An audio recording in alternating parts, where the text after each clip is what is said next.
Jumlah 47.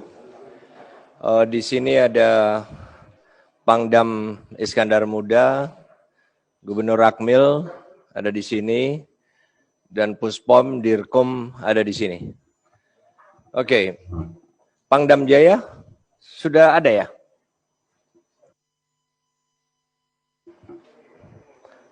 Pangdam Jaya sudah ada di sini? Pak. Oke. Ya, selamat malam semuanya. Sebentar saja. Intinya saya hanya ingin mengingatkan sebagai pembina. Jadi dalam rangka menghadapi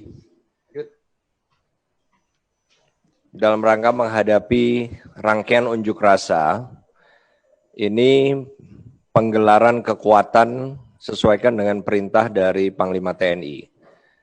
Kota mana yang mendapat perintah, berapa banyak, dan perintahnya apa sesuaikan dengan perintah Panglima TNI. Saya sebagai pembina ada dua hal malam ini dan sebentar saja. Yang pertama, saya ingin seluruh Panglima Kotama, kemudian Kabalakpus, untuk menyampaikan kepada satuan bawah masing-masing. Mulai besok, pastikan mereka semua memahami, panggil komandan-komandan satuan bawahan, dan komandan satuan bawahan kemudian meneruskan ke bawahnya lagi, sampai dengan seluruh prajurit. Intinya adalah unjuk rasa atau kemerdekaan menyampaikan pendapat di muka umum itu adalah hak setiap warga negara. Dan itu diatur oleh Undang-Undang Nomor 9 tahun 98. Tetapi di dalam penyampaian pendapat di muka umum ada juga tanggung jawab dan kewajiban yang harus dilakukan oleh mereka yang menyampaikan pendapat di muka umum. Yang jelas mereka harus dan wajib untuk pertama, menghormati hak dan kebebasan orang lain. Mereka unjuk rasa tapi mereka juga harus menghormati hak dan kebebasan orang lain yang tidak berunjuk rasa. Kedua, menghormati aturan-aturan moral yang berlaku umum. Ketiga, tetap mentaati peraturan perundangan dan hukum yang berlaku. Keempat, menjaga keamanan dan ketertiban umum. Dan kelima, menjaga persatuan dan kesatuan bangsa. Kalau pengunjuk rasa tidak mentaati pasal ini, maka dibubarkan. Itulah yang diatur dalam Undang-Undang Nomor 9 tahun 98. Dan juga penyampaian pendapat di muka umum ini dilakukan di tempat-tempat terbuka yang merupakan fasilitas umum kecuali tempat ibadah, istana presiden, instalasi militer, terminal, airport yang semuanya adalah fasilitas umum. Jadi harus tahu anggota kita semua tentang ketentuan ini, khususnya tadi, instalasi militer adalah perkecualian untuk unjuk rasa. Nah, jadi itu adalah tentang undang-undang yang mengatur tentang penyampaian pendapat di muka umum. Di samping itu, ada juga tindakan-tindakan yang sudah masuk kategori tindak pidana. Misalnya tindakan kekerasan yang dilakukan secara bersama terhadap orang atau barang. Itu sudah kena tindak pidana dan melanggar pasal 170 KUHP.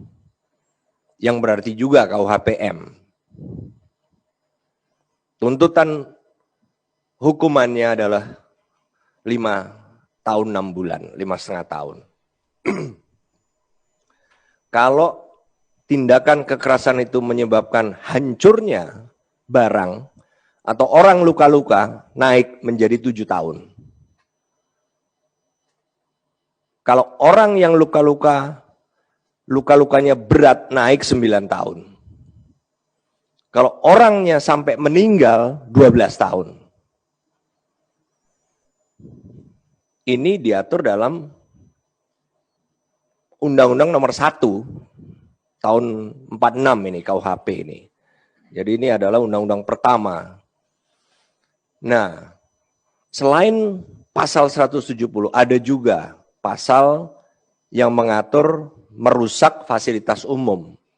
Jadi pasal 408 KUHP juga, tindak pidana juga. Ini yang hubungannya dengan LTGA kalau pemahaman kita. Merusak, menghancurkan sehingga tidak bisa dipakai. Semua yang berhubungan dengan fasilitas kereta, angkutan lah, transportasi. Kemudian juga infrastruktur listrik, telepon, kemudian air, ini sudah kena.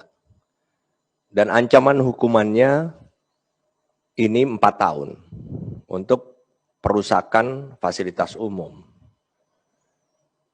Nah, yang menarik dan perlu dikasih tahu kepada anggota kita semua, ada pasal KUHP yang berarti tindak pidana apabila masuk dalam kategori ikut serta melakukan tindak pidana, itu pasal 55 KUHP, atau membantu sebuah tindak pidana, itu pasal 56. Ini ada. Langsung saja yang pasal 56 membantu, dianggap membantu sebuah tindak pidana. Kalau kita, misalnya sebelum tindak pidana itu terjadi, memberikan misalnya informasi, memberikan sarana prasarana alat yang digunakan untuk melakukan tindak pidana. Jadi misal tindak pidana adalah kekerasan terhadap barang, merusak fasilitas umum, menggunakan batu, yang memberikan batu itu kena. Makanya kalau ada yang pernah kita dengar, ada mobil mengangkut batu yang kemudian akan diberikan kepada mereka-mereka yang kemudian akan menggunakannya untuk merusak atau melukai, tindakan kekerasan, kena dia. Berarti kena pasal 56. Nah, kemudian saat terjadinya tindak pidana, apa tindakan yang dikategorikan sebagai membantu sebuah tindak pidana? Yaitu memberikan kesempatan. Berarti memberikan kesempatan itu ya terjadi, kemudian memberikan fasilitas. Ini pada saat terjadinya tindak pidana. Nah, kemudian setelah terjadinya tindak pidana, ada juga tindakan-tindakan yang dianggap atau dinilai membantu sebuah tindak pidana. Yaitu ikut menyembunyikan kekerasan yang merusak barang atau melukai orang yang 5 tahun 6 bulan tadi. Maka ancaman hukuman dari mereka yang dinilai membantu tindak pidana itu, merusak barang atau melukai orang itu, 5 tahun 6 bulan dikurangi 1/3. Berarti masih kena sekitar 4 tahun. Itu tindakan membantu. Nah, jadi aturan-aturan ini dibuat jauh sebelum kita ada dan sudah berlaku sejak tahun 46 atau 45 dulu. Jadi bukan sesuatu yang dibuat kemudian, tidak.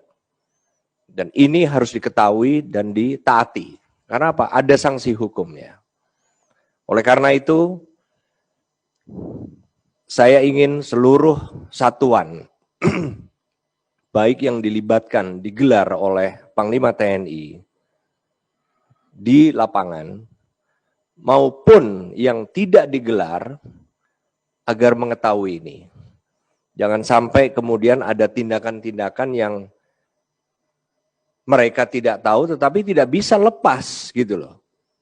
Nggak bisa bilang, oh saya tidak tahu. Seperti yang pernah terjadi di tahun lalu. Ada pengunjuk rasa yang anarkis, berarti secara bersama melakukan tindakan kekerasan yang merusak, menghancurkan barang dan melukai orang, kemudian masuk lari ke salah satu instalasi militer di Jakarta. Ini sudah masuk ke dalam kategori tadi, dan ini pasti ada sanksinya. Ini terjadi tahun lalu. Jadi, bagi satuan-satuan yang tidak dilibatkan, tidak digelar oleh Panglima TNI, begitu ada terjadi unjuk rasa, apalagi kalau kita dekat lokasinya, selalu ditutup gerbang. Gerbang ditutup, pastikan komandan satuan punya kendali penuh terhadap gerbang ini. Jangan sampai kemudian ada di antara para pengunjuk rasa yang kemudian masuk nanti tersebar di sosial media seolah-olah memfasilitasi. Nanti dianggap kita membantu, apalagi kalau ternyata unjuk rasanya diwarnai dengan tindakan kekerasan tadi atau tindak pidana tadi, maka kita akan terseret-seret. Semua ditutup, gerbang tidak boleh ada yang masuk, tidak boleh menggunakan fasilitas. Karena apa? Karena memang tidak boleh, kita tidak tahu. Katakan dengan sopan, dengan hormat kepada mereka yang ingin masuk, misalnya mau buang air kecil, mau apa, maaf Bapak Ibu, silakan menggunakan fasilitas umum yang ada di luar sana. Karena ini adalah satuan. Dan tidak boleh ada aksi unjuk rasa di dalam instalasi militer. Secara sopan dan dengan bahasa yang halus. Tetapi kita pun juga punya rasa kemanusiaan. Tetapi yang seperti apa? Misalnya ada yang pingsan di depan gerbang kita. Pingsan, apakah karena terinjak-injak atau karena apa, atau luka yang kemudian membuat yang bersangkutan ini tidak bisa berjalan, maka kita bisa membantu, memasukkan orang ini, korban ini, dengan disertai hanya satu pendamping. Supaya apa? Supaya tidak ada fitnah. Kalau sendirian dimasukin nanti bisa saja tersebar seolah-olah luka karena kita. Atau kalau masuk dengan didampingi banyak orang, nanti ada lagi. Bisa saja ada yang melihat bahwa ini satu tindakan untuk melindungi mereka. Tindakan kemanusiaan terukur. Hanya kepada mereka yang misalnya pingsan atau luka yang kemudian mereka tidak bisa berjalan, bisa. Kita masukkan, kita bantu, kalau kita punya fasilitas kesehatan, kita berikan pertolongan. Tapi setelah itu kita kembalikan lagi. Selebihnya tidak perlu. Apalagi seperti yang viral kemarin, memberi makan, tidak perlu. Karena apa? Ya itu tadi. Kita tidak tahu yang kita bantu itu siapa, dan mereka tidak memerlukan. Ingat, kemanusiaan kita harus punya definisi, yaitu yang benar-benar sangat memerlukan. Tapi di luar itu tidak. Jadi ini adalah ketentuan-ketentuan hukum yang harus diketahui oleh kita semua dan seluruh anggota kita di bawah. Sehingga jangan sampai ada lagi penilaian, kesan seolah-olah kita melakukan satu bantuan kepada tindak pidana. Kalau kebetulan yang dibantu ini kemudian melakukan tindak pidana, kita tidak tahu. Nah, jadi ini yang pertama. Kemudian yang kedua, terakhir, saya ingin masing-masing satuan menyiapkan seperti kekuatan standby, walaupun dalam hal penggunaan tunggu perintah dari Panglima TNI. Tetapi masing-masing satuan menyiapkan selama seminggu ke depan. Karena paling tidak kita kan mengetahui, monitor rencana-rencana aksi unjuk rasa ini masih berlangsung sampai dengan hari Jumat. Jadi mulai besok siapkan masing-masing satuan kekuatan standby sehingga paling tidak kalaupun ada perintah mendadak sudah ada yang disiapkan. Berapa besarnya? Ya disesuaikan saja. Misalnya tingkat batalion ya mungkin kekuatan yang di standby-kan satu kompi misalnya. Ini tidak ada ketentuan dari saya, silakan diatur oleh masing-masing satuan tetapi harus cukup. Misalnya apabila ada yang sifatnya urgent ataupun mendadak. Karena jangan sampai kita juga terlambat dalam merespon. Hanya 2 hal ini saja yang saya sampaikan. Terima kasih kepada kehadiran rekan-rekan di Indonesia Timur, Indonesia Tengah. Kita tetap berharap tidak akan terjadi hal-hal yang tidak kita inginkan, tetapi paling tidak semua sudah tahu bagaimana cara bertindak.